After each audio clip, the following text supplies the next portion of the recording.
এই রাস্তাটা হুম একবার মাটির সাথে মিশিয়ে আছে কিন্তু আলাদা করছে এটা আলাদা একটু মাটি কাটি কিরম উচিত সরকারি এটা এটা একবার ওই শিমুলতলা বাজার পর্যন্ত নিয়ে গিয়ে এটা এই রাস্তাটা ওদিকে তো একটা যায় ফুলতলা এই যে জমা জমিগুলো আর ধান টান কাটার পরে হুম আলো উঁচিয়ে করবি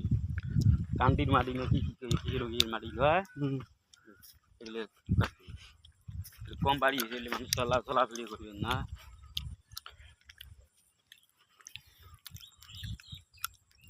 এই রাস্তা থাকাতে আমার সেই ভালো লাগে এই ওই এলাকাতে গেম জ্যাম নাই কোনো গ্যামজাম নাই কোনো ইয়ে নাই জিনিস একটা পাল্লা সেই সুবিধে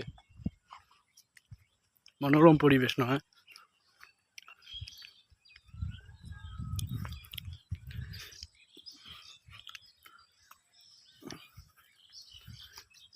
এই যে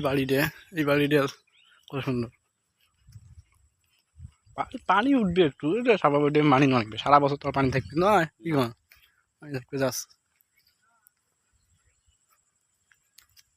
হাইয়েস্ট পানি থাকে একদম 5 দিন 7 দিন ঠিক আছে ওই যদি আচ্ছা আমাদের এক কথা বউ যদি এদিকে গেলেও দেখা যায় যে এদিকে গেলে